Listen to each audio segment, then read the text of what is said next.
Everyone, welcome to this amazing platform of our channel Panesha for Competitive Examinations and I am Piyush. तो इस video में हम बात करने वाले हैं कि आपका जो एसएससी सीएचएसएल 2019 के एग्जामिनेशन है जो कि शेड्यूल्ड है अक्टूबर 2020 में। तो इस एग्जामिनेशन में आपकी मैथ्स में क्या स्ट्रेटजी होनी चाहिए इन 30 डेज़ में जो आपके आने वाले हैं। अभी आपको पता है आज की डेट है आपकी 3 सितंबर और अभी से अगर आप देखोगे तो आपके आराम से 40+ डेज़ बचे हुए हैं। लेकिन हम यहाँ पर 30 डेज़ की पूरी स्ट्रेटजी देखेंगे जिसमें कि आप 45+ मार्क्स कैसे गेन करोगे। और ये स्ट्रेटजी बिल्कुल प्रैक्टिकल है और यहाँ पर आपका बहुत ही ज़्यादा जब एनालिसिस किया है मैंने, काफ़ी सारी चीज़ों को देखा है, रिसेंट ट्रेंड को देखा है, उसी हिसाब से मैंने आपको ये स्ट्रेटजी बताने वाला हूँ। खैर एक बार आपको मैं दिखा देता हूँ यहाँ पर हम क्या क्या चीज़ों को डिस्कस करेंगे।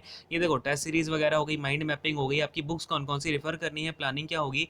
जैसे आपके यहाँ पर कोई इंपॉर्टेंट टॉपिक्स है ना, वो भी मैंने आपके उठाए हुए हैं जो कि आने वाले हैं आपके एग्जामिनेशन में या फिर आ चुके हैं आपके 3-4 दिन के एग्जामिनेशन में जो आपका एसएससी का हुआ था।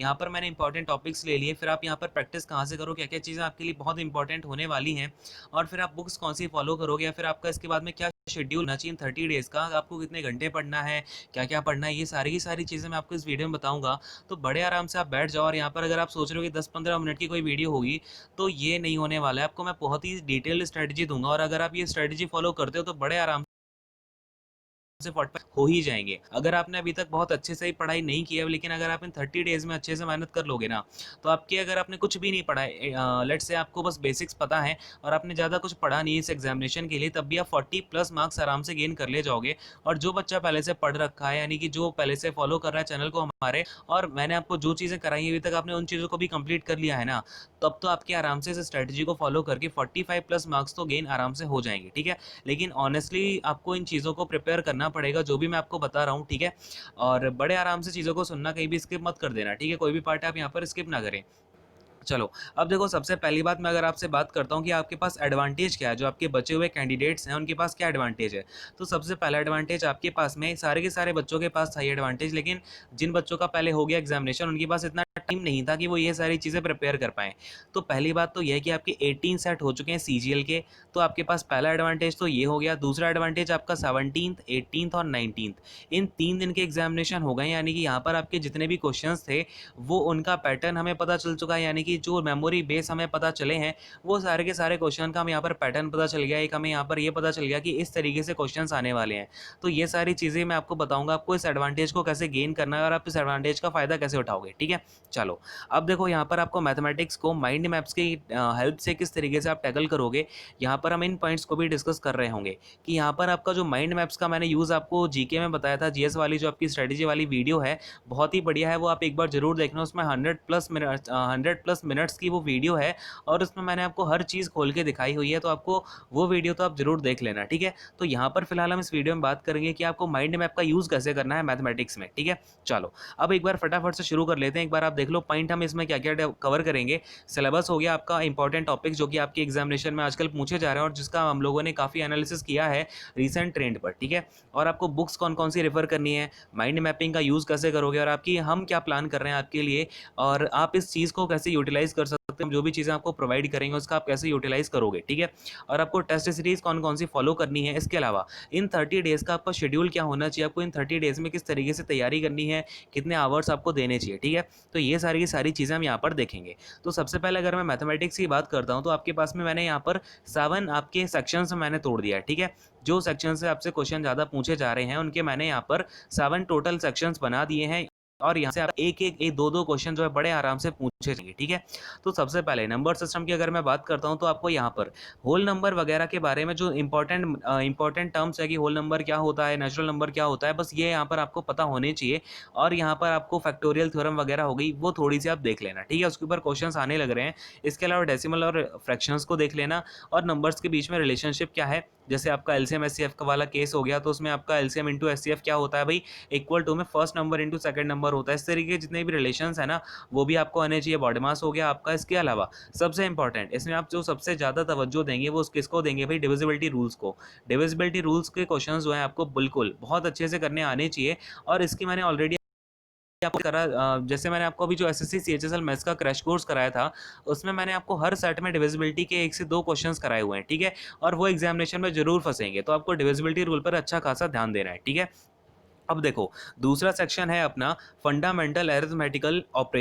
यहाँ पर आपके जो फंडामेंटल अरिथमेटिकल ऑपरेशंस है, यानी कि जो आपका अर्थमेटिक वाला पोर्शन हो गया, जिसमें आपका सबसे पहले परसेंटेजेस वाला पोर्शन हो गया, ठीक है। अब देखो परसेंटेज में क्वेश्चन किस टाइप के आ रहे हैं, इसमें आपको सारे के सारे टाइप तो देख ही लेने हैं। जो आपके बेसिक टाइप है आपके पास में पर्टिकुलर लिखा हुआ है, जहाँ से पढ़ा हुआ है, वो नोट्स आप यहाँ से रिवाइज कर लो। उसके अलावा यहाँ पर अगर मैं आपसे इंपॉर्टेंट पॉइंट्स की बात करूँ, तो परसेंटेज में ना आपको जो एसपीसीपी में हम यूज़ करते हैं ना परसेंटेजेस का, या फिर आपका एक्सपेंडिचर, इनकम एक्सपेंडिचर होता है, तो उस टाइप के क्वेश्चन आपके ज़्यादा प्रिवेलेंट है इस टाइम पर।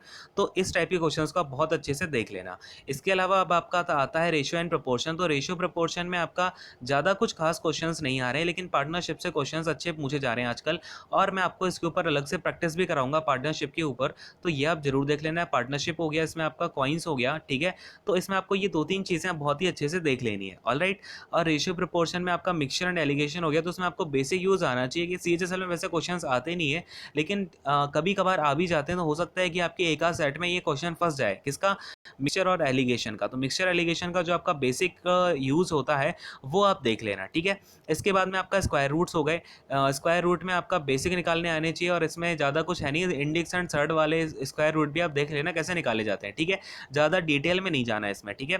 अब एवरेजेस में आपको डिटेल में जाना है। ये टॉपिक मैं आपको अलग से स्टार मार्क करके दे रहा हूँ। बहुत ही अच्छे अच्छे क्वेश्चंस यहाँ से पूछे जा रहे हैं, और आपको बहुत अच्छे से प्रैक्टिस करके रखनी पड़ेगी इनकी, ठीक है। और मैं सोच रहा हूँ इनमें जो भी इंपॉर्टेंट टॉपिक्स है ना, उसके मैं अलग से सेशंस बनाऊंगा। Don't worry about that. कि एवरेजेस हो गया, जैसे एवरेज के मैं अलग से आपको बहुत अच्छे अच्छे क्वेश्चंस मुझे कराने हैं आपको। तो ये सारी चीज़ें भी हम करेंगे। खैर, अब देखो इंटरेस्ट हो गया आपका सिंपल एंड कंपाउंड इंटरेस्ट। इसमें आपका कंपाउंड इंटरेस्ट से आपके क्वेश्चंस जो है बिल्कुल बनेंगे, और 100% बनेगा। एक ना एक क्वेश्चन तो जरूर आएगा। तो कंपाउंड इंटरेस्ट का हर एक टाइप आपको बहुत अच्छे से आना चाहिए। आपका चाहे वो टाइम वाला जो आपका होता है ना, टाइम गैप वाला टाइप होता है, वो आपको आना चाहिए बहुत अच्छे से। चाहे वो आपका कंपाउंड इंटरेस्ट आपका लेट से मैंने बोल दिया कि 5/3/2 ईयर्स के लिए निकाल लो, है ना। तो इस टाइप का आपको भी आना चाहिए। इंस्टॉलमेंट्स भी आना चाहिए आपको। कंपाउंड इंटरेस्ट का जो इंस्टॉलमेंट होता है, उससे भी क्वेश्चंस पूछे जा रहे हैं। अच्छा, इंस्टॉलमेंट आपका सीआई वाला थोड़ा टफ होता है, उससे ज़्यादा क्वेश्चंस आते नहीं है, लेकिन आप कंपाउंड इंटरेस्ट का इंस्टॉलमेंट तो जरूर करके रख लेना, ठीक है। इंस्टॉलमेंट आपको किसका कर लेना है? पक्का पक्का ये तो कर ही लेना। अगर आपका हो सके तो सिंपल इंटरेस्ट का भी कर लेना, ठीक है। तो कंपाउंड इंटरेस्ट आप ये जरूर कर लेना। और सिंपल इंटरेस्ट से ज़्यादा कुछ खास क्वेश्चंस नहीं आ रहे हैं, बस नॉर्मल नॉर्मल। इसमें वैसे भी आपका कुछ खास होता नहीं है। सिंपल इंटरेस्ट में आप जैसे अमाउंट वाला रेशियो हो गया, 1/r1 r2 हो गया, है ना। इस टाइप के क्वेश्चंस को आप देख लेना। 1/p1r1, है ना, इस टू 1/p2r2। तो इस टाइप के क्वेश्चंस को आप देख लेना, जहाँ पर आपका अमाउंट सेम हो जाता है ना। तो ये सारी चीज़ें। अब आपका आ गया profit and loss. Profit and loss में आपको बहुत ही अच्छे से इसका कॉन्सेप्ट समझ लेना। मैं यहाँ पर आपसे बोलूँगा, अगर आपके पास में टाइम नहीं है ज़्यादा अभी, लेट से आपने बहुत बाद में ये वीडियो देख रहे हो अगर, तो उसके लिए मैं आपको बता दूँ कि प्रॉफिट एंड लॉस में आप इसका कॉन्सेप्ट समझ लेना कि ये कॉन्सेप्ट क्या होता है। जैसे आपका पहले ये एसपी हो गया, ठीक है। फिर इससे पहले आपका सबसे पहले सीपी बनता है, फिर उसके बाद बनता है एमपी, और फिर बनता है एसपी, ठीक है। तो इसका बेसिक कॉन्सेप्ट देख लेना। कई सारे क्वेश्चन बस इसी कॉन्सेप्ट पर आ रहे हैं कि सीपी से एमपी पे घुमा देगा, एमपी से एसपी पे घुमा देगा, ठीक है। तो बस आपको ये समझना है कि सीपी से एमपी निकल के आता है, फिर एमपी के ऊपर हम जितना भी डिस्काउंट दे दें वो हमारा एसपी हो जाता है, ठीक है। और अगर मुझे प्रॉफिट लॉस की बात करनी है तो वो सीपी और एसपी के बीच में होगा। तो इस टाइप के क्वेश्चंस आपके बहुत ज़्यादा पूछे जा रहे हैं, और बाकी प्रॉफिट एंड लॉस में ज़्यादा कुछ खास नहीं है। अगर आप देखना चाहो सारे के सारे पार्ट्स अपने जो टाइप्स है ना, वो आपके अगर बेसिक नोट्स होंगे तो उन नोट्स से आप बेसिक टाइप्स को देख लेना। ज़्यादा कुछ खास आ नहीं रहा है, और बाकी का जो मैं आपको प्रैक्टिस कराऊंगा वो तो करना है ही सही, ठीक है। जो भी अलग टाइप्स होते हैं ना, वो मैं आपको प्रैक्टिस में डालता हूँ। अगर आपने पहले के जो वीडियोज़ हैं प्रैक्टिस वाले, हमारे जो एसएससी सीएचएसएल मैथ्स का क्रैश कोर्स था, उसमें अगर आपने देखा हुआ तो आपको समझ में आया होगा, ठीक है। चलो, अब देखो ये डिस्काउंट वाला सेक्शन वहीं पर कवर हो जाएगा। इसमें ज़्यादा कुछ अलग से है नहीं। बाकी सक्सेसिव डिस्काउंट आप देख लेना। सक्सेसिव डिस्काउंट का एक आधा क्वेश्चन जरूर आएगा, जिसमें कि आपको पहला वाला डिस्काउंट दिया जाएगा, ठीक है, और फिर दूसरा वाला डिस्काउंट नहीं दिया जाएगा। फिर आपसे बोल दिया जाएगा कि जो ओवरऑल मुझे फ़ायदा हुआ, या फिर मुझे डिस्काउंट के बाद इतने में मुझे मिला, फ़ायदा हुआ, लॉस हुआ, या फिर मेरा जो ओवरऑल डिस्काउंट है वो डिस्काउंट परसेंटेज इतना या से बता दूं, समझ रहे हो। तो इस टाइप के क्वेश्चंस आपके डिस्काउंट से, सक्सेसिव डिस्काउंट से पर्टिकुलरली आ रहे होते हैं, ठीक है। तो इस टाइप के क्वेश्चंस को बिल्कुल हमें देख के चलना है। पार्टनरशिप बिजनेस, ये देखो अलग से भी आपका लिख दिया गया है पार्टनरशिप बिजनेस। तो यहाँ से आपका एक दो क्वेश्चन जरूर फंसेंगे, ठीक है। एक क्वेश्चन तो फंसना पक्का है पार्टनरशिप से। मिक्सचर एंड एलिगेशन हो गया, तो क्या आप बेसिक टाइप्स को देख लेना, समझ लेना। दूध में आप जब आप पानी मिलाते हो तो उसका लेट से मैंने 3:4 का मेरा मिक्सचर है, इसमें से मैंने आपका 4 लीटर मिक्सचर को निकाल लिया, तब भी इसका जो आपका रेशियो रहेगा वो 3:4 रहेगा। फिर मैं क्या करूँगा, इसमें लेट से मैं x लीटर पानी मिला देता हूँ, फिर वो आपका पानी में ऐड होगा, यहाँ पर आपका जो मिल्क वाला पोर्शन है वो सेम रहेगा, ठीक है। तो ये वाला जो बेसिक कॉन्सेप्ट होता है ये आपको क्लियर रखना है अपने दिमाग में, ठीक है। अब आती है टीएसडी की बात। तो यहाँ पर टीएसडी में आपके बस 2-3 क्वेश्चन आ रहे हैं, बहुत ही नॉर्मल से क्वेश्चन आ रहे हैं, ज़्यादा कुछ खास नहीं है। और अगर आ भी रहे हैं ना तो ऐसे क्वेश्चन आ रहे हैं फिर कि आपको वो छोड़ने पड़ जाएंगे, ठीक है। तो टाइम एंड डिस्टेंस में आपको जो बेसिक वाले टाइप्स हैं वो कवर कर ही लेना। और इसके अलावा ये वाला टाइप जरूर बहुत ज़्यादा पूछा जा रहा है कि लेट्स से ये ए है, ये बी है, ये ए आपका बी तक चल के जाता है, ठीक है, बी तक चल के जाना चाह रहा है, बी आपका ए तक चल के आना चाह रहा है, फिर ये बीच में कहीं पर मिल जाते हैं। अब क्या हुआ, ये मिलने के बाद अब ए फिर इतने टाइम में एक्स टाइम में यहाँ तक पहुँच गया और ये बी टाइम में वाई टाइम में बी जो है ए तक वो वाई टाइम में पहुँच जाता है। तो यहाँ पर आपकी इसकी जो स्पीड है वो S1 है, ये इसकी स्पीड S2 है। तो इसमें आपका क्या रिलेशन होता है टाइम और स्पीड में, तो ये आप मुझे कमेंट सेक्शन में भी बताना। और इस टाइप के क्वेश्चंस आपके जरूर पूछे जा रहे हैं, ठीक है। इसके अलावा एक और टाइप आपका प्रेवलेंट चल रहा है जिसमें आपका down stream up stream boat वाला हो गया। तो ये भी आप देख लेना, बोट वाले क्वेश्चंस जो है यहाँ पर आपके आ रहे हैं, ठीक है। और बाकी आपका ज़्यादा कुछ खास आ नहीं रहा है। बाकी पैदल चलने वाले क्वेश्चंस आ रहे हैं कि वो इतना पैदल चला, फिर इतना वो ट्रेन से चल गया, ठीक है। तो ये बेसिक से जो टाइप्स हैं वही आपके टीएसडी से पूछे जा रहे हैं, राइट। अब टाइम एंड वर्क की अगर मैं बात करूँ तो कुछ अच्छे क्वेश्चंस आपके आए हुए हैं टाइम एंड वर्क से। तो ये इसके आप बस बेसिक टाइप ही कवर कर लो, बाकी अच्छे क्वेश्चन तो कुछ नहीं। ये आप जब प्रैक्टिस करोगे ना तो उसी तरीके से चीज़ें आपकी यहाँ पर बन जाएंगी। और इसमें आपका कहीं कहीं क्वेश्चन हमें पाइप एंड सिस्टम से भी देखने को मिल रहा है, तो इसको आप निगलेक्ट मत करना, 1-2 क्वेश्चन ऐसे जरूर आएगा, ठीक है। तो ये तो हो गया आपका पूरा अरिथमेटिक वाले सेक्शन का। मैंने ब्रेकअप करके आपको दिखा दिया है कि आपको कैसे कैसे कौन से टाइप भी प्रेवलेंट है, ये भी मैंने आपको बता दिया। तो जो मैं आपको टाइप बता रहा हूँ ना, आप देखो आप कहोगे सर स्ट्रेटेजी में आप ये सारी चीज़ें क्यों बता रहे हो, तो ये जो मैं आपको टाइप्स बता रहा हूँ ये आप अपनी नोटबुक में नोट करो। और इन क्वेश्चंस में अभी मैं बताऊंगा आपको कैसे माइंड मैपिंग करनी है। अभी तो ये बिल्कुल आपका मैं बेस बना रहा हूँ कि आपको ये टॉपिक्स तो पता होने ही चाहिए, एटलीस्ट आपका दिमाग तो खुले, है ना। चलो अब देखो अलजेब्रा की बात करता हूँ। तो यहाँ पर आपकी बेसिक अलजेब्रिक आइडेंटिटीज़ पता होनी चाहिए। और आपको अगर मैं बात करूँ तो ये वाले आइडेंटिटीज़ भी पता होनी चाहिए कि आपका X square plus Y square minus का लेट से एक्स की पावर 4 है, ये वाई की पावर 4 है, फिर ये माइनस का एक्स की पावर 2 वाई की पावर 2 हो गया। तो इसके इक्वल टू में क्या आएगा ये आपको पता होना चाहिए। फिर आपका a cube plus b cube plus c cube minus का 3xyz 3abc हो गया। तो इसके इक्वल टू क्या आता है, तो ये आपकी कुछ अलग से आइडेंटिटीज़ होगी, इनके ऊपर एक क्वेश्चन पक्का आएगा, ठीक है। इन दोनों में से किसी एक आइडेंटिटी पर क्वेश्चन आना तो पक्का ही है, ये आप लिख के ले लो। बाकी का आपका a cube minus B cube वाले आइडेंटिटीज़ होती हैं, उन पर भी कभी कभार हमें एक आधा क्वेश्चन देखने को मिल रहा है जिसमें कि आपको वही ABC वाली वैल्यूज़ निकालनी होती हैं, ठीक है। मैंने आपको बहुत सारे अनगिनत क्वेश्चन कराए हुए हैं इस टाइप के। अगर आप देखोगे मेरे सारे के सारे लेक्चर्स को जो मैंने स्टार्टिंग से करवाए हुए हैं CGL के पेपर्स को लेकर के, ठीक है। चलो खैर, अब इसमें आपका और एक क्वेश्चन प्रीवेलेंट होगा जिसमें कि आपका वैल्यूज़ पूछी जाएंगी, x प्लस 1/x हो गया, x माइनस 1/x हो गया, फिर आपको इसमें इक्वेशन में उलझाया जाएगा। तो इस टाइप के क्वेश्चंस को भी आप ध्यान रखना। और यहाँ पर आपका वो स्टैंडर्ड वाले जो रिजल्ट होते हैं ना उनसे ज़्यादा नहीं आ रहे, लेकिन आप उन रिजल्ट्स को देख लेना एक बार। बाकी आप इन क्वेश्चंस की एक बार प्रैक्टिस करके रखो, अगर आपने नहीं करी तो एक बार नोट्स से रिवाइज कर लो, ठीक है।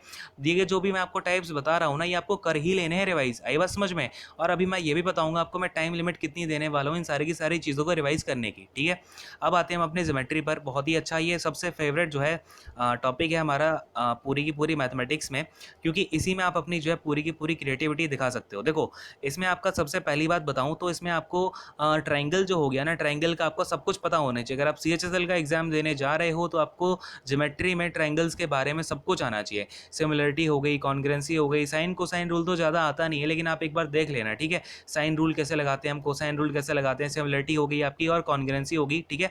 इनका आपको बहुत अच्छे से देख लेना है। फिर दूसरी बात आती है आपका जो काइंड ऑफ सेंटर्स होते हैं, ऑर्थो सेंटर हो गया, सर्कम सेंटर हो गया, कैसे बनते हैं, क्या इनके बीच में रिलेशन है, ठीक है। स्मॉल आर और कैपिटल आर के बीच में क्या रिलेशन है। फिर आपका कॉन्ग्रुएंसी हो गई, मैं आपको बता चुका हूँ, कॉन्ग्रुएंसी एंड सिमिलरिटी। और सेंटर्स के बीच में रिलेशन आपको बहुत अच्छे से देख के जाना है। और ट्रायंगल्स में आपको एक और बात बता दूं, ये लेट से आपका एक राइट एंगल ट्रायंगल है और यहाँ पर मैंने आपका एक परपेंडिकुलर डाल दिया, ठीक है। तो इसके में आपका अगर मैं पूछ लेता हूँ लेट से आपका A है, ये B है, ये C है और ये D है, तो 1 का BD स्क्वायर किसके इक्वल होगा। या फिर मैंने आप मुझसे पूछ लिया कि BD स्क्वायर किसके इक्वल होगा, या फिर BD और फिर आप इन दोनों भुजाओं के बीच में रिलेशन बताएं, इन साइड्स के बीच में रिलेशन बताएं। तो ये वाले जितने भी आपकी साइड्स के बीच में रिलेशन होते हैं ना, सारे के सारे रिलेशन आपको पता होने चाहिए, ठीक है। यहाँ से क्वेश्चन आएगा। देखो मैं आपको कितना पॉइंट आउट करके बता रहा हूँ, तो एटलीस्ट आप ये सारी चीज़ें देख लेना, क्योंकि स्कोर जो आपका 45 प्लस मार्क्स का है ना, तो इसका पूरा का पूरा पोस्टमार्टम करके छोड़ेंगे, आपको इतने मार्क्स तो लेके आने ही हैं, ठीक है। बात को समझ पा रहे हैं। चलो अब देखो ये आपका ट्रायंगल वाला सीन जब इतना खत्म हो जाएगा, फिर आपको सर्कल पर आना है। सर्कल में क्या करना है आपको, इसके कॉर्ड्स हो गए, सर्कल की जितनी प्रॉपर्टीज़ हैं, छोटी मोटी तो प्रॉपर्टी है, मुश्किल से आपकी 10 प्रॉपर्टीज़ अच्छी होंगी जो आपको याद करने लायक होंगी सर्कल की, ठीक है ना। तो ये सारी की सारी प्रॉपर्टीज़ आप देख लेना। और हाँ, अल्टरनेट सेगमेंट थ्योरम जरूर देखना। कई सारे बच्चे इसको छोड़ देते हैं और फिर ये पेपर में आना पक्का है, ये आप समझ लो। अगर सर्कल से अल्टरनेट सेगमेंट थ्योरम आ गई तो आई थिंक ये आपका जितने भी सेट कंडक्ट होंगे ना, उसमें से 50% सेट्स में अल्टरनेट सेगमेंट थ्योरम तो आपकी पक्का आएगी। तो अल्टरनेट सेगमेंट थ्योरम आप जरूर करके रख लेना। क्लियर है। अब इसके बाद बात आती है टेंजेंट्स की। तो टेंजेंट्स आपको पता होनी चाहिए, टेंजेंट्स की सारी प्रॉपर्टीज़ पता होनी चाहिए, ज़्यादा कुछ प्रॉपर्टीज़ भी नहीं होती हैं, ठीक है। इसमें आपका बस DCT हो गया, डायरेक्ट कॉमन टेंजेंट हो गया, और फिर आपका ट्रांसवर्सल कॉमन टेंजेंट यानी कि TCT हो गया। तो इनके बीच में आप रिलेशन देख लेना और इनकी प्रॉपर्टीज़ देख लेना। नहीं तो मैं आप मुझे बता भी देना कि ये टॉपिक सर कमज़ोर है, इसके ऊपर मैं आपको अलग से एक एक करके वीडियो देता जाऊँगा, लेकिन उसके लिए आपको अच्छा खासी शेयर और सपोर्ट करना पड़ेगा, ठीक है। चलो खैर, अब देखो यहाँ पर आपका angle subtended by chords of a circle हो गया, ठीक है। अब जैसे कि आपका कॉर्ड्स वगैरह से जो आपका एंगल सबटेंड होता है एक सर्कल में, उसके बारे में ये बेसिकली आपका, अगर आप प्रॉपर्टीज़ पढ़ोगे ना, जो मैंने आपको 10 से 12 बताई हैं, उन प्रॉपर्टीज़ में ये सारी की सारी प्रॉपर्टीज़ जो है निकल के आ जाती हैं, ठीक है। और कॉमन टेंजेंट वही बात है आपका, डायरेक्ट कॉमन टेंजेंट हो गया, TCT हो गया, ट्रांसवर्सल कॉमन टेंजेंट जो आपका होता है, ठीक है। चलो, अब ये आपकी कहानी यहाँ पर खत्म हो गई। और ये टू और मोर सर्कल का क्या मतलब है, यहाँ पर मैं आपको पहले ही क्लियर कर दूँ। बस आपका इसका मतलब ये है, लेट्स से ये आपकी एक टेंजेंट है, ये है आपकी एक टेंजेंट, ठीक है, और ये आपकी एक टेंजेंट है। यहाँ पर सेम पॉइंट से जा रही है, यहाँ पर मैंने आपके सर्कल सर्कल सर्कल डाल दिए, तो बस ये आपके 2 से ज़्यादा सर्कल हो जाएंगे, और यहाँ पर आपकी 2 कॉमन टेंजेंट हो गई। अब यहाँ पर मैं आपको एक बात अब यहीं पर बता ही देता हूँ, अगर बात छिड़ी गई है तो। ये देखो, अगर आपकी ये जो रेडियस होती है ना इस टाइप की सर्कल्स में, जैसे ये आपकी R1 है, ये R2 है, ये R3 है, तो R1 R2 R3 हमेशा आपकी किस में होंगी, GP में होंगी। और GP में इसका मतलब ये जो R2 है, ये आपका क्या होगा, R2 equal to geometrical mean हो जाएगा, R2 इक्वल टू आपका √R1 इंटू R3 हो जाएगा, ठीक है। तो इस टाइप की प्रॉपर्टीज़ हो गई जो जो 2 से ज़्यादा सर्कल में आपकी लग रही होती हैं, DCT TCT के अलावा। तो इस टाइप की चीज़ों को भी आप ध्यान रख के चलना। बहुत ही मुश्किल से ऐसा सवाल आएगा, रेयरली आएगा, लेकिन जो मैंने आपको चीज़ें बताई हैं उनको तो देख ही लेना, ठीक है। चलो, अब मूव ऑन करते हैं। ये अगर आपने इतनी कहानी कर ली ज्योमेट्री में, देखो ज्योमेट्री को मैंने पूरा खोल दिया है, इसमें आपका ज़्यादा कुछ है नहीं। जितना आप इसको ना भूत बना के रखते हो ना कि अरे ज्योमेट्री में कैसे आएगा, ज्योमेट्री कैसे करेंगे, तो इतना बड़ा ये भूत भी नहीं है, ठीक है। बहुत ही छोटी सी चीज़ है, इसको मैंने आपको बहुत ही आसान शब्दों में सिखा दिया है। अगर आपको कोई डाउट होता है तो वो डाउट भी आप अपना मुझसे कमेंट सेक्शन में पूछ लेना, ठीक है। अभी फिलहाल हम ये सिलेबस देख रहे हैं पूरा का पूरा, जिसे यहाँ से आपके क्वेश्चंस बनेंगे, पक्का बनेंगे। और बहुत ही एनालिसिस करने के बाद में ये बात मैं आपसे बोल रहा हूँ, और इसको करने के बाद फिर हम देखें कि हमको कैसे कैसे चीज़ों को और आगे लेके जाना है, ठीक है, इन 30 डेज़ के अंदर। अब मेंसुरेशन में आपको क्या क्या चीज़ें देखनी है। अब देखो, सबसे पहली बात तो ट्रायंगल हो गया। ट्रायंगल में तो आपको सारी की सारी चीज़ें पता ही होंगी, है ना। क्वाड्रिलेटरल्स हो गए, जिसमें कि आपका पैरेललोग्राम को स्पेशली देखना। देखो, पैरेललोग्राम हो गया आपका, इसके अलावा आपका स्क्वायर हो जाएगा, रेक्टेंगल हो जाएगा, ठीक है, और आपका ट्रेपेजियम, ट्रेपेजियम को जरूर देखिएगा, ठीक है। किसको देखना है आपको, ट्रेपेजियम को जरूर देख लेना अच्छे से। जो आपका रेगुलर ट्रेपेजियम होता है, इसके बारे में थोड़ा अच्छे से देख लेना। मुश्किल से 10 से 15 मिनट लगेंगे इसको अच्छे से देखने में। देखने का मतलब है फिगर बढ़िया से देख लेना, कहाँ से कौन सा रिलेशन बन रहा होता है, ठीक है। और आपका रोम्बस हो गया, ठीक है। इन दोनों को आप थोड़ा अच्छे से देख लेना, क्योंकि क्वेश्चन आपके आजकल जो क्वाड्रिलेटरल्स हैं वो आपके ट्रेपेजियम और रोम्बस से बनने के चांसेस हैं अच्छे खासी, ठीक है। फिर आपका रेगुलर पॉलीगन्स हो गया। यहाँ से देखो, आपका CGL कहीं पॉलीगन्स को छोड़ देता है, लेकिन CHSL का जो एग्जामिनेशन है ना, उसमें आपका पॉलीगन्स को ये बिल्कुल नहीं छोड़ते हैं। पॉलीगन से कहीं ना कहीं क्वेश्चन उठा के ही ले लेंगे। तो यहाँ पर आपका साइड्स ऑफ पॉलीगन में जो रिलेशन होता है, एंगल ऑफ पॉलीगन्स हो गए, इंटरनल एंगल हो गया, एक्सटर्नल एंगल हो गया, कितने साइड का पॉलीगन होगा, एक पॉलीगन में कितनी साइड होंगी, ठीक है ना। तो ये सारी की सारी चीज़ें आपको देख, और इनको बहुत अच्छे से देख के रख लेना, ठीक है। जो आपके फॉर्मुलेज होते हैं इसमें, देखो मुश्किल से 2-3 फॉर्मुले होते हैं इसमें, अगर मैं आपको बताऊं तो वो 2-3 फॉर्मुले आराम से देख लो। उसमें आपके एक आध क्वेश्चन फंस गया तो बड़े आराम से आप उसको करके ले जाओगे, ठीक है।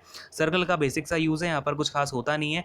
और राइट प्रिज्म, अब देखो प्रिज्म में आपको अब जो ये दिक्कत होती है ना मेंसुरेशन 3D में कि कैसे क्या करना है, तो मैं आपको बता दूं। राइट प्रिज्म देख लेना, बस बेसिक सा फॉर्मूला। यहाँ से आपका क्वेश्चन ज़्यादा बड़ा नहीं आएगा कि आपको बहुत बड़ी यहाँ पर रॉकेट साइंस पूछ ली जाएगी। फॉर्मूला समझ लेना, इसका यूज़ समझ लेना कि कैसे आपका प्रिज्म जो है वो बन रहा होता है, एक राइट प्रिज्म। फिर आपका राइट सर्कुलर कोन, ये तो आपको पता ही होना चाहिए, ठीक है ना, इसके बारे में कि राइट सर्कुलर कोन है तो और मैं इसका टेंट में यूज़ कैसे करेंगे, ठीक है ना। अगर मैं आपसे कोनिकल टेंट बनवा लेता हूँ, इन केस आपके ऐसे क्वेश्चन आते हैं, लेकिन ऐसे क्वेश्चन बहुत ही सिंपल क्वेश्चन आ रहे होते हैं, ठीक है। फिर आपका राइट सर्कुलर सिलेंडर हो गया, इसके बारे में सारी बातें पता होनी चाहिए। स्फेयर हो गया, स्फेयर का वॉल्यूम हो गया, है ना। ये सारी की सारी चीज़ें बेसिक बेसिक सी बातें हैं। हेमीस्फेयर हो गया, फिर आपका रेक्टेंगुलर पैरेललोपाइड। अच्छा, अब आपको 2-3 चीज़ों में दिक्कत होती है मुझे पता है, लेकिन आप बस 3 चीज़ें ही देख लेना और आपको 3D में इससे ज़्यादा करने की ज़रूरत है नहीं। आपका एक रेक्टेंगुलर पैरेललोपाइड हो गया, यहाँ से बहुत ही रेयर केसेस में आता है क्वेश्चन, लेकिन क्यों चांस लेना, अगर आपके पास अभी 30 डेज़ हैं तो आराम से आप इस चीज़ को कवर कर सकते हो, राइट। तो अब देखो, ये काम कर लेना, रेक्टेंगुलर पैरेललोपाइड देख लो। इसके अलावा आपका रेक्टेंगुलर रेगुलर राइट पिरामिड, ठीक है ना। कौन सा? रेगुलर राइट पिरामिड हो गया, जिसमें कि आपका एक बार बेस ट्रायंगुलर होगा और एक बार बेस स्क्वायर वाला होगा, ठीक है। तो बस आपको इन 2 बेसिस के साथ देख लेना है पिरामिड को, और ज़्यादा इस चक्कर में मत पड़ना कि इसके नीचे मैं पेंटागन लगा दूं, इसके नीचे मैं हेक्सागन लगा दूं। ये आपको पॉलीगन्स में जाना नहीं है ज़्यादा, बस ट्रायंगुलर वाला देख लेना जिसका बेस ट्रायंगल में हो और जिसका बेस स्क्वायर में हो। पिरामिड की कहानी खत्म। ऐसे ही आपको प्रिज्म में क्या करना है, बस एक राइट प्रिज्म देख लेना है और यहाँ पर आपकी प्रिज्म की कहानी खत्म, ठीक है। और ज़्यादा चक्कर में मत पड़ना। काइटाइड वाले में नहीं जाना है हमें। हमें अभी यहाँ पर आपका CHSL में काइट वगैरह से क्वेश्चन ज़्यादा नहीं आता है, ठीक है। जो मैंने आपको इंपॉर्टेंट पॉइंट्स बताए हैं बस वहीं पर फोकस करो। आई बस समझ में। स्फेयर हो गया, स्फेयर में आप बड़े से स्फेयर से बड़े से स्फेयर को मोल्ड करके या फिर आप उसको पिघला करके क्या करोगे, छोटे छोटे बना दोगे टुकड़े, तो उसका वॉल्यूम इक्वेट करना पड़ेगा। तो बहुत ही छोटी छोटी सी चीज़ें हैं, बस आपको इनको जो मैंने चीज़ें बताई हैं ना उनको नोट जरूर कर लेना, ठीक है। ऐसा मत करना कि आप बाद में छोड़ छाड़ के चले आओ कोई चीज़। अब ट्रिग्नोमेट्री की बात करते हैं, तो ट्रिग्नोमेट्री में यहाँ पर आपका बस बेसिक से ट्रिग्नोमेट्रिक रेशियोज़ हो गए, रेशियोज़ को आपको बदलना आना चाहिए। यहाँ पर आपकी जो बेसिक से आपका टेबल होती है वो पता होनी चाहिए, कॉम्प्लीमेंट्री एंगल्स पता होने चाहिए। हाइट एंड डिस्टेंस में आपका ज़्यादा कुछ खास आएगा नहीं। हाइट एंड डिस्टेंस में जो आपकी पोस्टमार्टम वाली मैंने जो क्लास करवाई थी ना, बस वही क्लास कर लो, दैट इज़ इनफ, ठीक है। और ज़्यादा कुछ इसमें चक्कर में पढ़ने की जरूरत है नहीं। उस क्लास में मैंने आपको 2-3 जो इंपॉर्टेंट बातें होती हैं जिन्हें आप शॉर्ट ट्रिक के तरीके से यूज़ कर सकते हो, वो भी मैंने आपको बता दी हैं, and that is enough for, ठीक है। चलो, अब इसके अलावा आपकी स्टैंडर्ड आइडेंटिटीज़ हो गई, जैसे कि आपका साइन, ये आपका साइन स्क्वायर थीटा प्लस का कॉस स्क्वायर थीटा लिखा हुआ है, ठीक है, इक्वल टू 1 होता है। तो जैसे बहुत ही बेसिक से आइडेंटिटीज़ होती हैं, जैसे ये हो गया, फिर आपका कॉसेक स्क्वायर माइनस का cot square theta equal to 1 हो गया, इस टाइप के क्वेश्चंस हो गए। और हाँ, ट्रिग्नोमेट्री में इतना करने के अलावा आपको मैंने जितने क्वेश्चंस कराए हैं आपको ट्रिग्नोमेट्री स्पेशल सीरीज़ में, मैंने आपको लमसम 7 to 8 क्लासेस दी हैं, वो ज़रूर देख लेना। उसके अलावा आपका ज़्यादा कुछ फंसेगा नहीं, क्योंकि उन क्लासेस में मैंने क्या किया, आपको CGL 2019 के जितने भी क्वेश्चंस आए हैं और आपकी CPO के जितने भी क्वेश्चंस आए हैं वो सारे के सारे मैंने कवर करवा दिए। उसमें आपकी बहुत ही इंपॉर्टेंट जो भी कॉन्सेप्ट हैं, जहाँ भी आप स्क्वायर का यूज़ करते हो, जो भी आपकी क्वाड्रेटिक इक्वेशंस बन रही होती हैं ना, वो सारी की सारी चीज़ें वहाँ पर मैं आपको समझा रखी हैं। समझो बात को, तो वो आप ज़रूर देख लेना, उन वीडियोस को पक्का देख लो, क्योंकि वहाँ से उसके अलावा आपको ट्रिग्नोमेट्री में इतना करने के बाद और कोई क्वेश्चन अलग से फंसेगा नहीं, ठीक है। तो ट्रिग्नोमेट्री में आपको बस इतना भी कर लोगे ना तो आपका ट्रिग्नोमेट्री का काम खत्म हो जाएगा। और वीडियो देखने का मतलब ये नहीं है कि वीडियो का रट्टा मार लो। वहाँ पर मैंने आपको जितनी भी बातें समझाई हैं उनको बहुत ही अच्छे से समझ के नोट्स बना लेना, ठीक है। इसके अलावा आपको ट्रिग्नोमेट्री आई डोंट थिंक कि और कहीं से पढ़ने की ज़रूरत है, ठीक है। तो बहुत ही है, मैं आपको बिल्कुल स्ट्रांगली बता रहा हूँ कि आप बस उतनी चीज़ें कर लेना, तो आपका बहुत ही आराम से ट्रिग्नोमेट्री का काम चल जाएगा। इसके अलावा मैं आपको जो जो चीज़ें करवाऊंगा आगे वो ज़रूर करना, ठीक है। एक भी दिन मिस मत करना, क्योंकि मैं आपको पता है कि मैं जो भी क्वेश्चन करवाता हूँ तो वो बहुत ही इंपॉर्टेंट होता है, ठीक है। जितने मैंने आपको अभी तक क्वेश्चन करवाए हैं वो एक एक क्वेश्चन आपका बहुत बहुमूल्य है, ठीक है। चलो, अब देखो यहाँ पर आप आए स्टैटिकल चार्ट्स। अब यहाँ पर आपका चार्ट्स हो गए, तो इसमें आपका हिस्टोग्राम आता है चार्ट में, फ्रीक्वेंसी पॉलीगन आता है, बार डायग्राम आता है और आपका पाई चार्ट आता है। तो CHSL में आपके सारे के सारे चार्ट्स आने की संभावना है। हो सकता है किसी शिफ्ट में आपका हिस्टोग्राम से आ जाए, हो सकता है किसी शिफ्ट में आपका पॉलीगन से आ जाए। पॉलीगन से ज़्यादा नहीं आते हैं, ठीक है। बाकी आपका बार डायग्राम से ज़्यादा आने के चांसेस है और आपका पाई चार्ट से, ठीक है। तो पाई चार्ट भी आपको मैंने बहुत अच्छे से करवा रखे हैं। जिन बच्चों को डाउट वगैरह होता है ना पाई चार्ट में, तो आप जाकर के कोई भी सेशन उठा लेना, चाहे आप CGL वाले सेशन उठा लेना, चाहे आप जो मैंने आपको CHSL मैथ्स का क्रैश कोर्स कराया उसमें देख लेना, या फिर मैं आपको और अलग से सेशंस करवा दूंगा, ठीक है। तो ये कहानी तो होगी आपकी। यहाँ पर खत्म होता है पहला वाला पॉइंट हमारा कि क्या हमारा बेसिक सिलेबस है। तो यहाँ पे खत्म हुई कि आपका सबसे पहले आपने अभी जान लिया कि आपका सिलेबस है क्या, ठीक है। आपको कौन कौन सी इंपॉर्टेंट चीज़ें पढ़नी हैं, जिन्हें पढ़ करके आप बहुत ही आराम से जो क्वेश्चंस आज के टाइम पर आ रहे हैं उनको टैकल कर पाओगे, ठीक है। अब हमारा दूसरा स्टेप होगा कि हम 30 डेज में इन चीज़ों को अरेंज कैसे करेंगे। और इसके अलावा ये तो हुई सिलेबस की बात, फिर हम यहाँ पर प्रैक्टिस कैसे करेंगे और हमें क्या क्या चीज़ें करनी मस्ट हैं। और यहाँ पर मैं जो जो चीज़ बता रहा हूँ ना वो करनी मस्ट है, तभी आप यहाँ पर 45+ मार्क्स जो है स्कोर कर पाओगे। और अगर आपने डेफिनेटली ये चीज़ें फॉलो कर ली तो ये मैं आपको लिख के दे सकता हूँ, आपकी 45+ मार्क्स तो बहुत आराम से आएंगे, ठीक है। लेकिन जो जो बता रहा हूँ वो सारे के सारे स्टेप्स आपको करने हैं, इतना मुश्किल भी नहीं है। आपके पास अभी 30+ डेज हैं आराम से, 30+ तो छोड़ो, 40+ डेज हैं आपके पास आराम से, ठीक है। तो बहुत ही अच्छे से आप चीज़ों को अभी भी कर सकते हो। समझ रहे हो बात को? चलो अब देखो यहाँ पर बात करते हैं कि हम 30 डेज़ को डिवाइड कैसे करने वाले हैं सिलेबस में। एक बार मैं आपको ये बता देता हूँ आपको प्रैक्टिस क्या-क्या करना है, फिर हम बुक लिस्ट पे भी आएँगे। आपको कौन-कौन सी बुक्स को फॉलो करना है, फिर आपको कैसे-कैसे यहाँ पर चीज़ों का टाइम टेबल बनाना है डेली रूटीन में, ठीक है? चलो, अभी यहाँ पर हम बात करेंगे आपको प्रैक्टिस कहाँ-कहाँ से करनी है।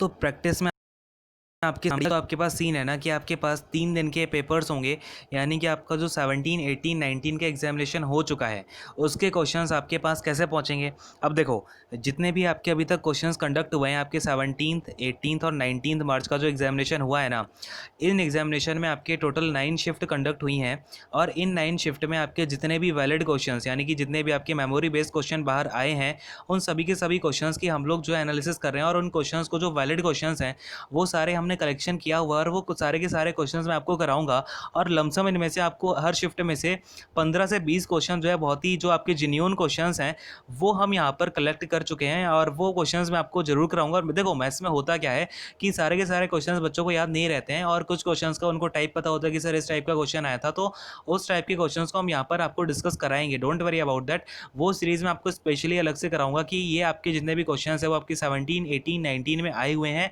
और वो हम बिल्कुल बहुत ही अच्छे तरीके से करेंगे। उससे रिलेटेड जितने भी क्वेश्चंस बनेंगे वो भी मैं आपको डिस्कस कराऊंगा। और इसके अलावा जीएस हो गया, तो जीएस में भी मैं आपको जो है जीएस में भी हम सारे के सारे जितने भी आपके क्वेश्चन पूछे गए हैं ना नाइन शिफ्ट में, वो मैं बहुत ही आपको अच्छे स्तर से कराऊंगा। तो डोंट वरी अबाउट दैट, इन सारी चीज़ों के बारे में आपको टेंशन लेने की ज़रूरत नहीं है, वो सारी चीज़ें हम करेंगे, ठीक है। फिलहाल अभी आप क्या करोगे, ये जो आपका एसएससी सीजीएल का एग्जाम कंडक्ट हुआ है 2019 वाला, जो आपका 2020 में कंडक्ट हुआ है मार्च 2020 में, इसके सारे के सारे 18 सेट्स आपको बहुत ही अच्छे से लगा डालने हैं। 18 सेट्स में आपके 25 क्वेश्चंस आए हुए हैं और हर एक क्वेश्चन आपको बहुत अच्छे से आना चाहिए, ठीक है। ये सारे के सारे क्वेश्चन आप बहुत अच्छे से कर लेना और इसके अलावा अगर कोई क्वेश्चन नहीं आता है तो मैंने आपको हर क्वेश्चन का यहाँ पर आपको डाउट जो सॉल्यूशंस है वो प्रोवाइड किए हुए हैं। आई थिंक मैंने आपको ये 4-5 मंथ पहले जब आपका एग्जामिनेशन कंडक्ट हुआ था, जब आपकी आंसर कीज आई थी, तो उस टाइम पर मैंने आपको सारे के सारे क्वेश्चंस के जो सॉल्यूशंस है वो डिस्कस कराए हुए थे, तो जाकर के आप वहाँ से देख सकते हो, ठीक है। अगर कोई क्वेश्चन नहीं आता तो फटाफट जाके वहाँ से आप देख लो, अपने कॉन्सेप्ट वहाँ से क्लियर कर लो। और बहुत ही शानदार तरीके से मैंने आपको वहाँ पर जो है एक्सप्लेनेशन दिया हुआ है हर चीज़ का, चाहे वो ज्योमेट्री हो तो ज्योमेट्री मैंने आसपास की सारी थ्योरम जो है वो उसमें कवर करा रखी है। इस तरीके से कराया कि आपको एक क्वेश्चन अगर आप समझने जाओगे तो बाकी के उसके साइड की साइड जो है 2-3 क्वेश्चन भी ऑफकोर्स कवर हो जाएंगे, है ना। चलो अब इसके अलावा दूसरा काम क्या करना है आपको, एसएससी सीजीएल 2018 का जो आपका जुलाई 2019 में पेपर कंडक्ट हुआ था, इसके टोटल 25 सेट्स हैं। आपको ये सारे के सारे सेट्स लगाने हैं बहुत ही अच्छे तरीके से। मैथ्स के तो इसमें सारे के सारे क्वेश्चंस आपको लगाने ही हैं। 25 इंटू 25 मतलब आपके पास इसके 625 क्वेश्चंस जो निकल रहे हैं ना, ये सारे के सारे क्वेश्चंस लगाने हैं। और हाँ, एक और इम्पॉर्टेंट अनाउंसमेंट आपको मैं यहाँ पर दे देता हूँ कि जो एसएससी सीजीएल का आपका ये पेपर हुआ था, इसके मैं सारे के सारे 25 सेट्स आपको कराने वाला हूँ विद इन। आपको ये कल से सारी की सारी क्लासेस जो है मिलनी शुरू हो जाएंगी, तो आप डेली ये वाली क्लास अटेंड करो, तो ये वाली सीरीज़ आपकी यहाँ से खत्म हो जाएगी। सीजीएल में आपको कराई चुका हूँ, तो आप बड़े आराम से दिन में कम से कम 3 से 4 सेट यहाँ पर खत्म कर सकते हो, पता है। फास्ट फॉरवर्ड लगा लो और देखो, कोई भी चीज़ अगर आपको नहीं आई ना तो उसको आप बड़े आराम से 2x पे लगा दो। 2x की स्पीड का ऑप्शन है ना आपके पास, इससे लॉस तो खैर मेरा होगा, बट आपको चीज़ें जो है बड़े आराम से अपने माइंड में, आपके माइंड में जो है चीज़ें निकलती जाएंगी, है ना। चलो इसके अलावा फिर आपको तीसरा काम क्या करना है, जो आपका एसएससी सीपीओ का एग्जामिनेशन 2019 वाला कंडक्ट हुआ था, ये पेपर आपका दिसंबर 2019 में 9 सेट्स में आपका ये क्वेश्चन पेपर हुआ और इसमें आपके एक सेट में 50-50 क्वेश्चन थे, ठीक है। यानी कि टोटल क्वेश्चन आपके पास कितने हो गए, 450 क्वेश्चन हो गए। तो ये सारे के सारे क्वेश्चंस भी आपको करने हैं और ये मैं ही कराऊंगा, डोंट वरी अबाउट दैट। और आपको पेपर से पहले मैं आपको ये 25 सेट्स भी कराऊंगा और इसमें जो सीपीओ में आपकी इंपॉर्टेंट क्वेश्चंस हैं, अरिथमेटिक की बहुत ही ज़्यादा ज़बरदस्त क्वेश्चंस आए थे आपके सीपीओ के पेपर में, तो वो सारे क्वेश्चंस भी मैं आपको कराऊंगा, ठीक है। Don't worry about that. तो आप बिल्कुल बहुत ही अच्छे से इस चीज़ को फॉलो करें। और अब देखो इसके बाद आपको क्या हो गया, all the questions memory base asked in 17-18 मार्च 2020, ये भी मैं आपको कराऊंगा, डोंट वरी अबाउट दैट। तो हम बहुत ही शानदार तरीके से चीज़ों को प्रिपेयर करेंगे। आपको करना क्या होगा, आप देखो यहाँ पर ये सारी चीज़ें हो गई और इसके अलावा जितने ही मैं आपको एक्सपेक्टेड क्वेश्चंस भी कराऊंगा, आपको ये मैं टाइम टू टाइम, जैसे कि संडे को आपका एक स्पेशल सेशन हुआ करेगा। लेट से आपको संडे को ये स्पेशल सेशन मिला तो उसमें क्या होगा, आपको एक्सपेक्टेड क्वेश्चंस मिलेंगे, ठीक है। कुछ मैं आपको एक्सपेक्टेड क्वेश्चंस कराऊंगा, तो उसमें आपको करना क्या है, वो सारे के सारे क्वेश्चंस करने हैं और उससे रिलेटेड जितने भी टाइप बन सकते हैं वो भी मैं आपको समझा दूंगा। आपको जितनी बातें मैं आपको बताऊं वो सारी की सारी बातें कर लेनी है, उस टाइप के क्वेश्चंस को सॉल्व कर लेना है बस, ठीक है।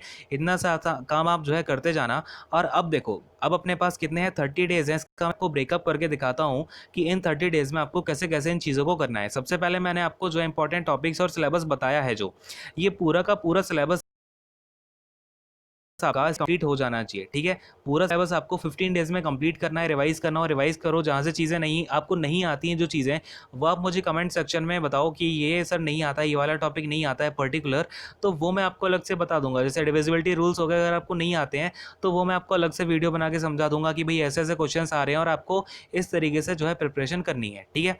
तो वो चीज़ें आप बता देना और ये 15 डेज में आपको कंप्लीट कर लेना है। और इन्हीं 15 डेज में आपको क्या करना है, स्टार्टिंग के इन 15 डेज में आपको सीजीएल के सारे 18 सेट्स को फिनिश कर देना है। समझ रहे हो बात को। और हाँ, आगे आने वाले जो 15 डेज हैं इसमें मैं आपको सीएचएसएल के जो आपको क्लास कराऊंगा, सीएचएसएल के हर एक पेपर को एक दिन हम कवर कर रहे होंगे और ना सैटरडे ना संडे, बीच बीच में आपका लाइव टेस्ट जरूर होगा, तो उस दिन हम ये क्लास को स्थगित करेंगे। तो आपके इन 15 डेज में कम से कम 14 पेपर्स तो मैं आपको करा चुका हूँगा, ठीक है। तो 14 पेपर्स आपके ये हो गए सीएचएसएल के। तो आपको देखो टोटल कितना काम करना है, बहुत ही ज़्यादा काम दे रहा हूँ लेकिन इतना ज़्यादा भी नहीं। अगर आप बहुत ही आराम से करोगे, प्लान्ड वे में करोगे, ठीक है। देखो करना क्या है, आप सुबह उठे सबसे पहले आपको क्या करना है, जीके वगैरह जो भी रिवाइज करोगे, जीके की स्ट्रैटेजी जो है वो आपको कुछ ही दिनों में दिनों क्या, आपको कुछ टाइम में मिल जाएगी, ठीक है। आने वाले हो सकता है आपको ये स्ट्रैटेजी कल भी मिल जाए, ठीक है। तो कुछ टाइम में आपको ये स्ट्रैटेजी मिल जाएगी। जीएस की भी आपको जीएस कैसे प्रिपरेशन करनी है, और जीएस में मैं आपको बता रहा हूँ, लिटरली बहुत से बच्चे बोलते हैं कि सर जीएस का मुझे सिलेबस समझ नहीं आ रहा, ये चीज़ समझ नहीं आ रही, वो चीज़ समझ नहीं आ रही। तो जीएस का मैं आपको स्ट्रैटेजी, ऐसी स्ट्रैटेजी दूंगा कि आप उसमें आराम से 35 प्लस मार्क्स तो बहुत ही आराम से स्कोर कर पाओगे, ठीक है। तो वो भी हम यहाँ पर देख रहे होंगे। फिलहाल यहाँ पर आपको काम क्या करना है, कम से कम आपको एक दिन में मैथमेटिक्स के ऊपर 4 to 5 आवर्स देने हैं, ठीक है। अब इन 4 to 5 आवर्स का जो आपका ब्रेकअप होगा वो कैसा होगा, इसमें से आप 2 आवर्स तो उठा करके सीधा सीधा रिवीजन करना है पहले के जो आपके टॉपिक्स हैं। स्टार्टिंग के 15 डेज के लिए मैं आपको ये बात बता रहा हूँ, ठीक है। 2 आवर्स क्या करना है आपको, ये 15 डेज तक आपको स्टार्टिंग के 2 आवर्स रिवाइज कर लेनी है सारी की सारी चीज़ें। तो टोटल आपके पास 30 आवर्स हैं। क्या है, आपके पास 30 आवर्स हैं टोटल। इन 30 आवर्स में आपको पूरा का पूरा आपको सिलेबस रिवाइज कर लेना। और आई होप कि ये चीज़ें कुछ ज़्यादा भी नहीं है, और जो मैंने आपको सेक्शंस बताए हैं उन सेक्शंस पे तो आप बहुत ही ज़्यादा गौर करना है, और वो सेक्शंस आपके 30 घंटे में बहुत ही आराम से कवर हो जाएंगे, ठीक है। इसके अलावा अब बचता है आपके पास अगला 1 घंटा। इस अगले 1 घंटे में आप क्या करोगे, सीजीएल के पेपर्स लगाओगे हर दिन 2, ठीक है। सीजीएल के कितने, 2 पेपर लगाने हैं, और 1 घंटे में कम से कम 2 पेपर तो लगाने ही हैं। आप मेरी वीडियोस को देखो, अगर सॉल्यूशंस नहीं आ रहे हैं समझ, आपको क्वेश्चन नहीं आ रहा है समझ में, और वीडियोस को आप 2x पे लगा के देखो, ठीक है। इससे आपका टाइम भी सेव होगा, क्योंकि हमारे पास 30 डेज हैं तो बहुत ही जल्दी जल्दी हमें चीज़ों को करना होगा, ठीक है। अब 2 घंटे यहाँ पर चले गए, 1 घंटा यहाँ पर चला गया, ठीक है। अब बचता है आपके पास 1 और घंटा। तो अब आप इस 1 घंटे में क्या करोगे, मैं जो आपको डेली एक मैथमेटिक्स की क्लास दूंगा सीएचएसएल वाली, आपको ये सारे के सारे पेपर बहुत ही अच्छे से करने हैं। और ये इस 1 घंटे में क्या होगा, आपको पहले मैं सीएचएसएल की क्लास दिया करूंगा, जो आपके पेपर्स हैं 25 सेट्स हैं, जो आपके 2018 वाला पेपर था, 2019 में जो आपका कंडक्ट हुआ। फिर यहीं पर हम इसे रिप्लेस कर देंगे, जो आपके सीपीओ में क्वेश्चंस आए हुए हैं वो क्वेश्चंस मैं आपको यहाँ पर कराऊंगा। फिर जैसे ही पेपर हमारा और भी पास आ जाएगा, फिर मैं आपको सारे के सारे जितने क्वेश्चंस आए हुए हैं 17th 18th और 19th मार्च को, ये सारे के सारे क्वेश्चंस बहुत ही शानदार तरीके से मैं आपको कराऊंगा इसी शेड्यूल में, ठीक है। तो आपको डेली के डेली ये वीडियोज़ तो देखनी है, ठीक है। तो 1 से 2 घंटे में आप ये वाला काम भी कंप्लीट कर लोगे, तो आपको मुश्किल से यहाँ पर 5 से 6 घंटे लगेंगे कि आप ये सारी की सारी चीज़ों को कंप्लीट कर लोगे। और ये काम आपको स्टार्टिंग के 15 डेज में कंप्लीट करना है तो करना है, आई बात समझ में, जरूर करना है। और यहाँ पर मैं आपसे एक दिन में सीजीएल के 2 पेपर करने के लिए बोल रहा हूँ। अगर आप एक दिन में 2 पेपर करोगे तो 9 डेज में ही आप सीजीएल के सारे पेपर्स को कर सकते हो। देखो मेहनत तो बहुत लगेगी, क्योंकि 45 प्लस मार्क्स की बात है, और अगर आप मैथ्स में 45 प्लस मार्क्स को गेन कर जाओगे ना, तो आपको डीईओ मिलने के भी चांसेस हैं। क्या मिलने के चांसेस है, डीईओ, और यहाँ पर दिल्ली में, ठीक है। तो दिल्ली में डीईओ कोई छोटी मोटी पोस्ट नहीं होती है, काफ़ी बढ़िया पोस्ट है। इसके अलावा अगर आपको एलडीसी मिलता है दिल्ली में, तो बहुत ही ज़्यादा आपके लिए बेनिफिशियल रहेगा अगर आप आगे की प्रिपरेशन करना चाहते हो, ठीक है। तो उसके लिए कुछ ना कुछ हमें अपना जो है सेक्रीफाइस तो करना पड़ेगा, ठीक है। तो कंफर्ट जोन से बाहर निकलो, ये सारी चीज़ें करो, क्लियर है। अब इसके बाद में जब आप ये सब कर लोगे, तो फिर आपको बाद में साइड बाई साइड अपना, फिर जैसे आपको सीजीएल वाला जो पेपर का टाइम होगा उसमें आपको बस 18 सेट ही तो करने हैं अपनी तरफ से, है ना, जो मैं आपको ऑलरेडी करा भी चुका हूँ। तो जैसे ही आपने ये 9 to 10 डेज में या फिर 15 डेज में कंप्लीट कर लिए आपके 18 सेट्स, तो बचे हुए आपके पास, अगर आज से आप देखोगे तो 45 प्लस डेज हैं, तो बचे हुए आपको 25 डेज़ में क्या करना है, ये आपको एक डेली की डेली एक मॉक देना है, ठीक है। डेली आपको क्या करना है, एक मॉक देना है, उसका बहुत ही शानदार तरीके से एनालिसिस करना है, ठीक है। एनालिसिस के बिना आपका मॉक देना बहुत ही बेकार है। एनालिसिस करो, आपको जो भी टॉपिक समझ नहीं आया है वो टॉपिक आप फिर से रिवाइज करो। आई बात समझ में? चलो, ये आपका यहाँ पर क्लियर हो गया। और ये आपको जो रिवीजन है ना, वो रिवीजन आपको कम से कम 1 से 2 घंटे डेली करना है। हर टॉपिक की रिवीजन करनी है डेली आपको, जब तक आपका एग्जामिनेशन पास में नहीं आ जाता। आई बात समझ में? ये बात आप बिल्कुल ध्यान रखना। कई सारे बच्चे क्या करते हैं, स्टार्टिंग में तो रिवीजन करते हैं, बाद में रिवीजन करना छोड़ देते हैं। देखो, revision is the key of success in SSC examinations. ठीक है, अगर आपको एसएससी का कोई भी एग्जामिनेशन क्लियर करना है तो वहाँ पर आपको बहुत ही शानदार तरीके से रिवीजन तो करनी ही पड़ेगी। ठीक है, तो ये सारी की सारी चीज़ें हो गई। 30 डेज़ का मैंने आपको ब्रेकअप बता दिया, क्योंकि आपको समझ में आ गया होगा ना, आपने नोट डाउन भी कर लिया होगा। अब मैं जरा बुक लिस्ट की बात कर लेता हूँ कि आपको बुक यहाँ पर कौन कौन सी यूज़ करनी चाहिए। तो देखो, अगर आपके पास में सबसे पहले मैं आपको बात करूँगा, वेट अ सेकंड। देखो, सबसे पहले अगर आपके पास में कोई नोट्स हैं, आपके कोई प्रॉपर नोट्स होंगे जहाँ भी पढ़ाई करी हो या फिर आपने जहाँ से भी नोट्स बनाए हों, तो उन नोट्स को आप सबसे पहले रेफ़र करो। क्यों? क्योंकि आप वहाँ से उन चीज़ों को समझ चुके हो और आपके माइंड में कहीं न कहीं वो चीज़ें हैं। तो आप जब उनसे रिवीजन करोगे तो वो सारी की सारी चीज़ें जो और भी क्लियर हो पाएँगी। दूसरी बात, आप क्या कर सकते हो, यहाँ पर आप राकेश यादव के क्लास नोट्स को रेफ़र कर सकते हो। क्या कर सकते हो? राकेश यादव क्लास नोट्स को। और तीसरी बात कि आपको कोई भी टॉपिक नहीं आता है ना, तो आप वो टॉपिक मुझे कमेंट सेक्शन में बता सकते हो। वो टॉपिक की मैं आपको स्पेशल वीडियो बना दूंगा रिसेंट ट्रेंड पर। मैं जो भी वीडियो बनाऊंगा वो आपकी ऐसे ट्रेंड पर होगी जो टारगेटेड होगी आपके एसएससी के एग्जाम्स के लिए पर्टिकुलरली, ठीक है। तो ये भी आप बता सकते हो। तीसरी बात, आपको क्या करना है, जो जितने भी जैसे सीजीएल वाले पेपर्स हैं, तो आप क्या कर सकते हो, सीजीएल वाले पेपर लगाने की प्लेस पर कई कई जगह इसके मॉक टेस्ट आ चुके हैं, ठीक है ना। तो आप इसको मॉक टेस्ट के फॉर्म में दो, वो ज़्यादा बेनिफिशियल भी होगा आपके लिए, ठीक है। तो ये काम भी आप कर सकते हो। और बुक्स में यहाँ पर अगर आप मैथ की बात करोगे तो अरिथमेटिक के सेक्शन में आपका राकेश यादव की बुक हो गई, राकेश यादव के क्लास नोट्स हो गए, और यहाँ से आप एडवांस का भी देख ही सकते हो। लेकिन इसके अलावा आपको क्या करना है ना, प्रीवियस ईयर की एक बुकलेट आती है। प्रीवियस ईयर की अगर आपके पास बुक होगी तो उसमें आपके प्रीवियस ईयर के क्वेश्चंस को लेकर के कुछ शॉर्ट नोट्स आते हैं, है ना। शॉर्ट नोट्स आते हैं, तो आप उन शॉर्ट नोट्स को भी ज़रूर देखो जो कि प्रीवियस ईयर पर बेस्ड हैं, ठीक है। तो उन शॉर्ट नोट्स को भी आप रेफ़र कर सकते हो। तो ये आपका बुक लिस्ट होगी। ज़्यादा बुक लिस्ट नहीं लेनी है आपको, बस एक दो चीज़ों पर ही रिलाई करना है। अगर आपके पास पहले से कोई नोट्स हैं या फिर आप किसी टीचर को फॉलो करते रहे हो, वो नोट्स हैं, तो आप उन्हें भी आराम से रिवाइज कर सकते हो, ठीक है। रिवीजन आपको बहुत अच्छे से करना है, क्योंकि ये लास्ट के 30 दिन है ना, आपने स्टार्टिंग में पढ़ाई करी है नहीं करी डजेंट मैटर, लेकिन लास्ट के ये 30 दिन डिसाइड करेंगे कि आपका रिजल्ट कैसा आने वाला है, ठीक है। तो इन 30 दिनों में आपको ये सारी की सारी चीज़ें करनी है, और यहाँ से आप आराम से 45 प्लस तो बहुत ही आराम से आप यहाँ पर पहुँच जाओगे, ठीक है। तो ये बात हो गई। अब आपको डाउट आएगा कि सर ठीक है, ये सारी की सारी चीज़ें हो गई हैं, लेकिन अब मैं देखो, अब मैं अपने स्कोर को यहाँ पर बूस्टअप कैसे कर पाऊँगा। तो देखो, जब आप ये सारी की सारी चीज़ें डेली की डेली रिवाइज़ करोगे, लेट्स से आपने आज के दिन क्या किया है, मैंने आपको 2 आवर्स का टाइम दिया रिवीजन करने के लिए। आपने इन 2 घंटों में रिवाइज़ क्या कर लिया, लेट्स से आपने ट्राइंगल और सर्कल, ये दोनों की दोनों चीज़ें रिवाइज़ कर ली, ट्राइंगल एंड सर्कल। तो आपकी ऑलमोस्ट ज्योमेट्री का जो सेक्शन है वो तो कवर हो गया। एक दिन आपका ज्योमेट्री हो गया, फिर आपको अगले दिन क्या करना है, ट्रिगो को रिवाइज़ कर लेना है। ट्रिगो के जो मैंने आपको क्वेश्चंस कराए हैं ना, उनके नोट्स जरूर बना लेना। नोट्स ना बनाओ तो स्क्रीनशॉट तो लेके रख ही लो एटलीस्ट, क्योंकि वो सारे के सारे क्वेश्चन बहुत ही क्वेश्चन आने की पूरी संभावना है, ठीक है। और मैं आपको जितने भी क्वेश्चंस कराऊं उनको बहुत ही अच्छे से नोट करो। अगर आपको कोई क्वेश्चन फंस जाता है तो वो क्वेश्चन को आप नोट कर लिया करो, और उन क्वेश्चंस को वो बार बार रिवाइज करना है, ठीक है। जितने भी क्वेश्चंस मैं करा रहा हूँ, अगर आपको उन क्वेश्चंस में कोई भी नहीं आ रहा है, कोई आपको बहुत ही मुश्किल में समझ में आया है ना, होते हैं ना कुछ क्वेश्चंस की आपको एक बार देखने पर नहीं आते हैं, फिर मैं जब आपको समझाता जा रहा हूँ तब आपको वो क्वेश्चन क्लियर हो पाया। तो आपको करना क्या है, उन क्वेश्चंस को अपनी नोटबुक में नोट करना है और उनको बार बार रिवाइज करना है, क्योंकि मैं जितने भी क्वेश्चंस कराऊंगा वो आपके एग्जामिनेशन पॉइंट ऑफ व्यू से बहुत ही ज़्यादा इंपॉर्टेंट होने वाले हैं, ऑलराइट। और इसके अलावा जो आपका एग्जामिनेशन, जो हमारा शेड्यूल होगा पूरा का पूरा फॉर एसएससी सीएचएसएल के एग्जाम के लिए, वो शेड्यूल आपको जल्दी ही एक स्पेशल वीडियो मिल जाएगा। पहले मैं आपको स्ट्रेटजी की सारी वीडियोस दे दूंगा, फिर आपको अलग से वो वीडियो मिल जाएगी हम कैसे कैसे सारी की सारी चीज़ों करने वाले हैं। और हाँ, कल से आपको एसएससी सीएचएसएल के जो 25 सेट्स हैं उनमें से एक एक सेट हम डेली लगाना शुरू करने वाले हैं कल से, ठीक है। तो ये सारी की सारी चीज़ें हैं, आपको टाइम वगैरह नोटिफाई कर दिया जाएगा कितने टाइम होगा। तो ये सारी की सारी चीज़ें हैं, एंड एंड अगर आप कोई आपको डाउट होता है स्ट्रेटजी को लेकर के या फिर अब आपको कैसे कैसे चीज़ें करनी है, आई होप कि मैंने अब आपको सारी की सारी चीज़ें क्लियर कर दी हैं। अगर आपने अभी तक कुछ भी पढ़ाई नहीं करी है ना, तब भी आप इसको फॉलो करके बहुत ही आराम से 40+ मार्क्स को गेन कर सकते हो। ऑलराइट, तो यहीं पर मैं सेशन को एंड करूँगा। Thank you so much, god bless you all, take care, bye bye. अगर अभी तक आपने चैनल को सब्सक्राइब नहीं किया है तो सब्सक्राइब कर लो और लाइक शेयर करो, ठीक है, ज़्यादा से ज़्यादा शेयर करो, सो दैट हम जल्दी ही आपकी दूसरी स्ट्रैटेजी जो है जीएस, आपका जैसे जीएस हो गया, इंग्लिश हो गया, और फिर आपका तीसरा कौन सा आता है भाई, रीजनिंग, तो इन तीनों के ऊपर मैं आपको जल्दी से स्ट्रैटेजी लेकर के आऊँगा, जिसमें कि हम इतनी डिटेल में सारी की सारी चीज़ों को देखेंगे और हम कैसे मार्क्स को ज़्यादा गेन कर सकते हैं। ठीक है, तो बाय बाय।